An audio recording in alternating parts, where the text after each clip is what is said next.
Mariners win 6-2, securing the second seed in the playoffs. Well, they actually secured it prior. We're covering an in-depth breakdown on Julio Rodriguez.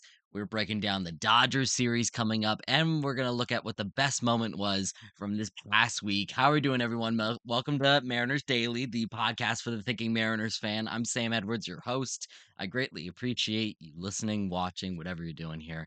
If you enjoy this show, and you enjoy in-depth breakdowns and daily updates on everything Mariners, make sure you subscribe and join in on this amazing season we're having, and historic season. Who knew? This is the first season of the show. This is episode 9 of the show. So fantastic. Absolutely fantastic. Let's break down last night's game real quick. They win 6-2 versus the Rockies. They had Emerson Hancock on the mound.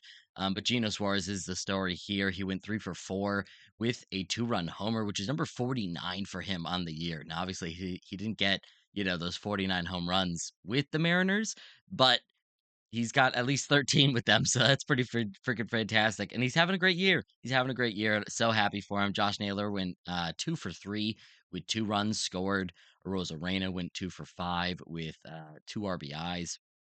Fantastic to see that the offense just keeps going, just keeps churning. And I know it's the Rockies, so let's calm down a little bit. We got a real challenge on our hands coming up this weekend with the Dodgers.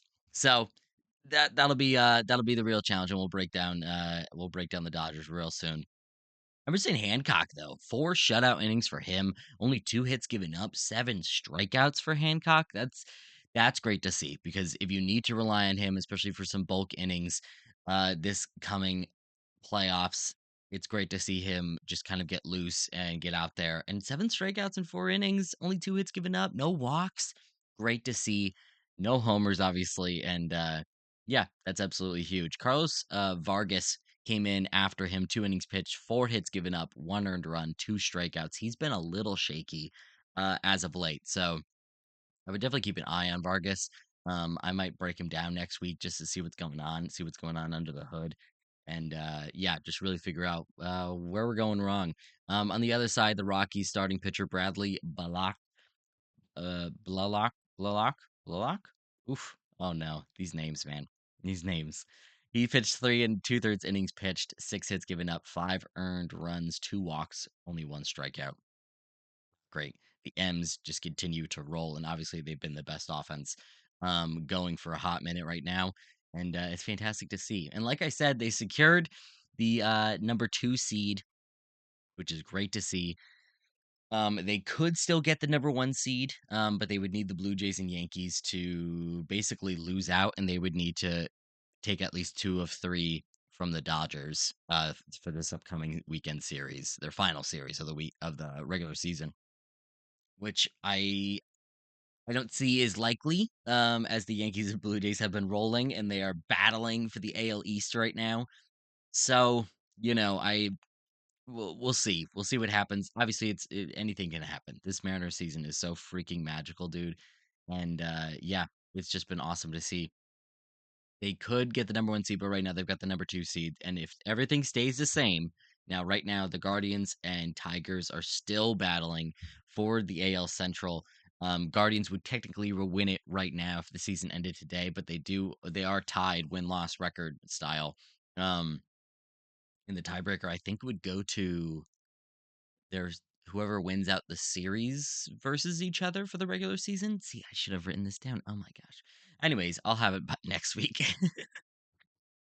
We got next to no games next week, so I'll have a lot of time. I'll have a lot of time to break everything down. But as of right now, the Guardians would win the AL Central, and the number 6 seed, which is who they would play, because they would be the number 3 seed. The Guardians would be. The Guardians would be the number 3 seed, and then the number 6 seed would be the Tigers right now, which would just be another great 3-game series, and see who wins and see if the Tigers can really, get it done when it really matters. Not that it hasn't mattered this past series, but whatever. Um, so they could they're gonna play that series next week. I think starting Tuesday, and then the Mariners would take on the winner of that series. So I feel pretty good about that. Of all the teams to face, I'm kind of okay facing the Guardians or Tigers. Even with how hot the Guardians have been, I just really believe in the Mariners pitching. And the fact that the Guardians have been carried by their pitching, I am very confident that the Mariners pitching can take care of the Guardians lineup. Now, obviously, you still have Jose Ramirez, and I broke down the Guardians last week, really in depth. So if you want an in depth breakdown on what's going on with the Guardians, go check out last week's episode. Now, obviously, I'm going to be breaking down them even more if we are doing a series versus them. So you know what? Just stick around, I guess. A daily podcast is a daily podcast, you know. So the Guardians and the Tigers, that's kind of best case scenario for me. I would totally take that. I don't want to face, I don't want to face the Yankees. I don't want to face the Blue Jays. I don't want to face the Red Sox. Now obviously it doesn't mean that we're not going to face them because obviously we're continuing through the ALDS. I really don't think the Mariners are going to lose, and if they do, I will be extremely bummed. Extremely. Um, oh, I'm not ready for that. I'm not ready for that. Mariners are cruising. I'm happy, and you guys should be too because we're chilling right now. Astros did win last night versus the A's, 11-5, and the Tigers beat the Guardians 4-2. To finally take a game in that series. So I'm really curious, and I'm so glad that there is serious intrigue going into the final series of the season for the AL East and the AL Central. It's so exciting. It's the best. I love it. Um, Close games, man. Close games, end of the season. It keeps you watching, it keeps you interested, It's great. And the Mariners are still playing for something. They're still playing for that number one seed. So we'll see. We'll see what happens. Next up on the docket, we're doing an in-depth breakdown on what is going on with Julio Rodriguez. Now listen, you've watched Julio all season. He's had an amazing season so far. He has. He's had a great season. Why? That's my thing. Is it out of nowhere? Is it what's going on? Because last year was not the same year. It's absolutely not. So let's break him down. Let's do an in-depth breakdown. 698 plate appearances for Julio this season. He has played 158 games. Absolutely fantastic. 32 home runs. Once again, these stats are from last night. Sorry, before last night's game. So pardon me. It's not like he homered yesterday. He did hit a couple of balls on the screws though, which is great to see. 32 home runs on the season for Julio, 28 stolen bases, a 5.9 walk percentage, and a 21.5 K percentage, a 210 isolated power. His BABIP is a 305. He's hitting 269, 324 for the on base. Not very high, but 479 slugging percentage. That'll get the job done. A 344 weighted on base average, WOBA, as they call it, a 356 x WOBA, expected WOBA, and then a 128 runs created plus. So he's 28% better than the average hitter, and then 5.7 for Fangraphs version of WAR. He's worth about 5.7 wins, 5 to 6 wins at least. Exit velocity wise. Now let's get into it because as soon as I see that, I go, okay, so he's having a great season. What's the difference here? What's going on? Hard hit percentage metrics are all pretty much the same. Exit velocity is pretty much the same. Barrel percentage sitting at 9.7. Maybe it's a slight dip from last year. Okay, so that's not the difference. What's going on then? Hard hit percentage is still very good. He's 80th percentile in hard hit percentage. Okay, so is he not chasing as much? Is he not whiffing as much? Um, so off the rip, K percentage. Big drop, 4% difference. 21.5% this year, like I said, versus 25.4% last year. Great to see. Great to see. This is the lowest K percentage he's had in a season, and it's awesome. Now we know he gets hot in the second half, but overall, this is a full body of work that he has returned to his 2023 performance. 2024 was a down year for him, even though it was still a good season. Not by Julio metrics. It's not a Julio Rodriguez season. What is the difference? The K percentage drop is huge. The BABIP drop is huge. Last year, it was a 344 BABIP, which is pretty much in line with what his career has been.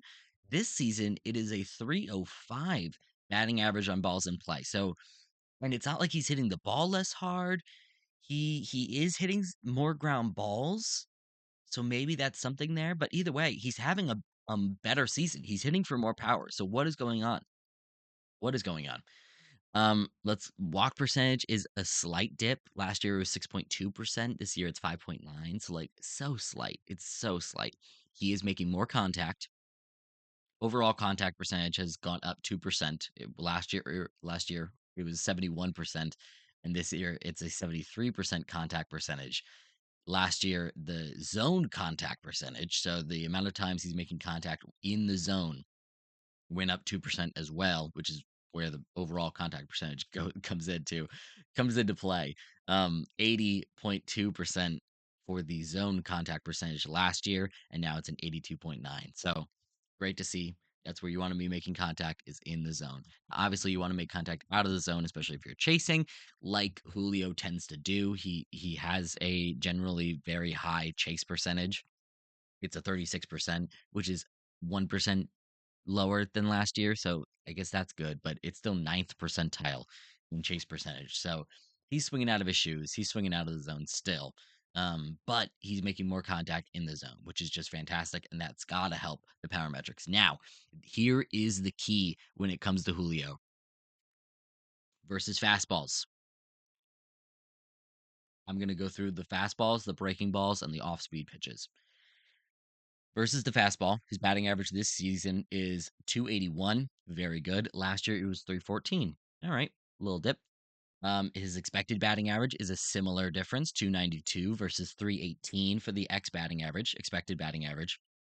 His slugging percentage is a 484. Last year it was a 480, so he stayed consistent there. But once again, we're looking for differences. The expected slugging percentage is a huge drop from last year, 492 this season versus last year's, which is 540. So once again, it's a big difference. Now, expected slugging is not like you're guaranteed, like that's what your slugging percentage should be, but it's definitely a little marker to tell you, is he getting lucky? Is he getting unlucky? Versus breaking balls. Okay, here we go. This is when we get into it. This is the difference here. A 256 batting average versus 253 last year. Okay, it's not there. What are we doing? A X batting average for versus breaking balls is 273 this season versus 243 last year. Okay, so a little improvement. We keep rolling. Slugging percentage. Slugging percentage is a 100-point difference. A 455 slugging percentage versus breaking pitches this season versus last year, which was 358. Fantastic. Does the expected slugging set expect oh my goodness. I'm sorry guys. This is rough. I got to slow down. A is the expected slugging percentage a similar difference? Yes, absolutely. It's a 491 expected slugging percentage versus breaking pitches versus last year, which was 402. Fantastic. So he's hitting breaking pitches better, and he's doing 10 times better versus off speed pitches. Off speed is the biggest difference here. Batting average is a 253, batting average versus off speed versus 173 last year. He was hitting 173 off speed pitches last year. He's hitting 250 now. That's fantastic. The expected batting average backs that up. As well as last year's. Last year's it was a 197 expected batting average versus off speed pitches. This year it's a 271. Huge. Slugging percentage is the biggest difference here. It's a 518 slugging percentage versus off speed pitches versus last year, which was 272. That's gigantic. And then the expected slugging percentage backs him up. 525 this season, 322 last year. Julio is doing so much better at covering the breaking and off speed pitches. And yes, he is not hitting fastballs as well as he did last year, but that is okay because he has made up for it so much more versus breaking and off speed pitches. Absolutely fantastic to see. And you can see why the K percentage dipped. It's not just because of the contact percentage, though that does play a part. Um, but just overall, he's hitting breaking and off speed pitches so much harder, and therefore making pitchers a little bit more antsy to go to those pitches. And he's making them pay for it, and it's absolutely fantastic to see. He's having a great season. I love to see it, and yeah, phenomenal season from Julio.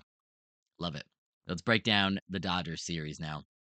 The Dodgers, real quick. I still don't have the matchups right now. Um, I still don't have the matchups for who the Mariners are throwing out there. But I got the Dodgers, so that works. Either way, we're going to cover the team stats first for the Dodgers. See what you're doing for me lately, because the Dodgers are a great team. They've already clinched their division, and they can't go any higher in the seed rankings. They're number 3 in the NL. So they don't have a whole lot to play for. So they may be throwing out a B lineup. I don't know. Um, but either way, since September 1st, they have 33 home runs, tied for third in home runs. They have a 7.8 team walk percentage, a 19.4 K percentage, which is sixth best. Fantastic. A 196 isolated power, which is third in all of baseball. Slugging percentage is a 455, which is third in all of baseball. The team is hitting 260 with a 321 on base and a 455 slugging since September 1st. So they're doing very well hitting wise. A 113 runs created plus, team runs created plus overall, which is fourth. Now, obviously, the Mariners rank first in runs created plus since September 1st, so it's not that big of a deal. We're not, it's tough. It's tough to really rank on the Dodgers for that, but the Dodgers are doing very well since September 1st. They're going to be a formidable opponent, and it's not like they're going to just lay down and let the Astros take this series. So it's going to be a series to watch for sure. And the pitching matchups are very good. So, and they're going to be good. Oof. Pitching overall since September 1st is very interesting for the Dodgers.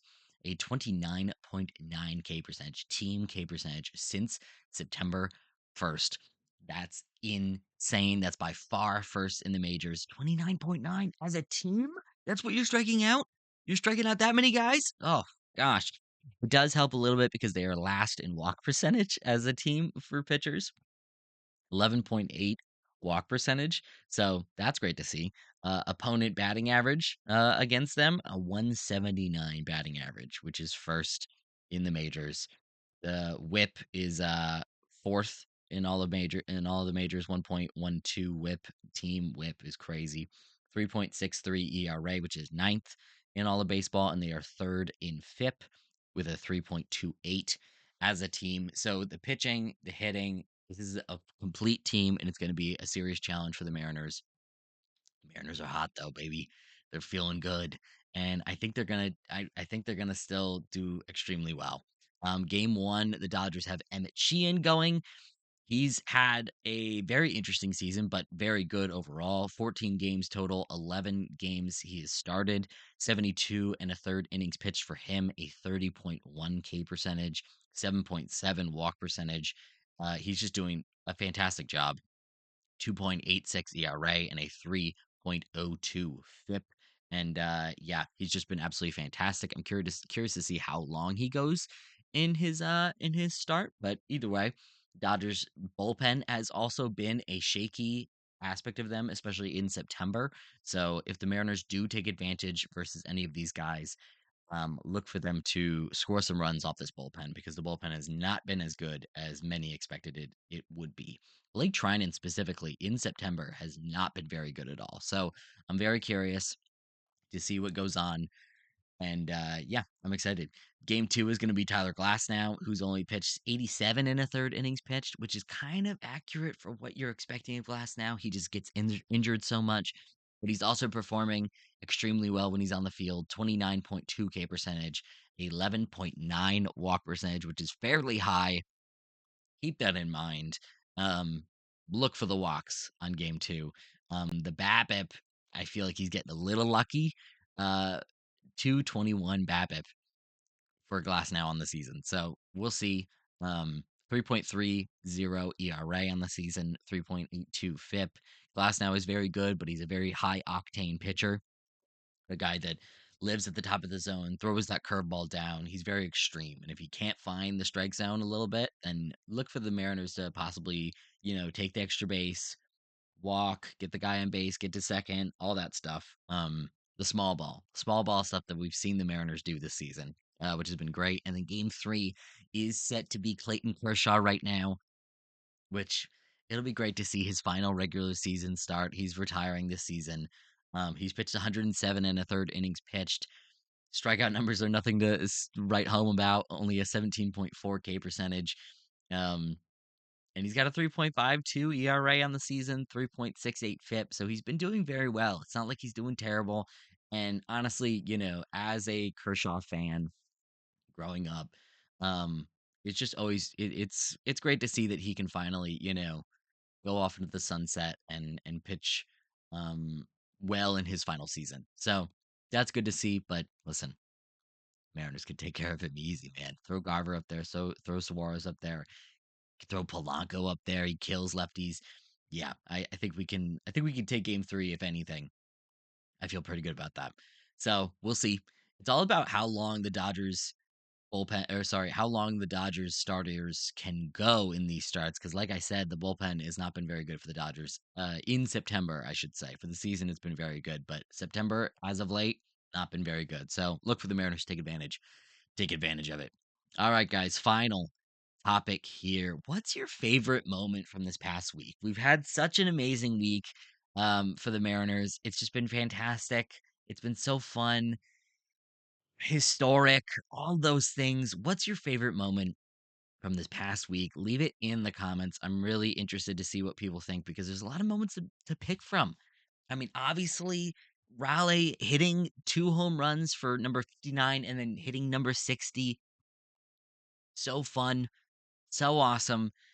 Clinching the AL West, getting into clinching the playoffs. Like, what's your favorite moment there? Definitely watching the video of Julio after the game of them clinching the playoffs. Sorry, clinching the West, I should say. That the Mariners posted yesterday was just magical. I was getting chills, and just to see him, I don't know, man. He's just such a lovable guy, and yeah, it's just awesome to see him as a leader in that clubhouse and just a leader of good vibes, man. Just good vibes with this team. So we got okay. So what do you think? I don't know. What do you think? Clinching the West, Raleigh hitting number 60, or I got Victor Robles. Obviously, it wasn't like during the week, but it was Saturday. Robles' catch versus the Astros. Huge, amazing. I was so freaking amped. Oh gosh, it was so good. So, which one do you think? I think clinching the West kind of has to be because that was kind of there was still that fear. The fear was very real. Even after Robles' catch. Now, for a moment, it's tough to say. It's tough to not say Robles' catch or even Raleigh's number 60. I don't know, man. I'm so tough. I'm so stuck. I'm so stuck between these moments. Let me know. Clear it up in the comments. Let me know what your favorite moment was from this past week for the Mariners. Oh man, guys, have a great weekend. Watch this Dodgers series. Look for those walks against Glass now. Look for them to beat up on the bullpen as well. And I'll see you guys back next week. We'll have a clear picture of the playoffs by Monday, and we'll see where the vibes are at. We'll see where our confidence is at, and yeah, it'll be a lot of fun. All right, guys, thanks for watching. Thanks for listening. I appreciate it. I'll see you back next week. Have a good one.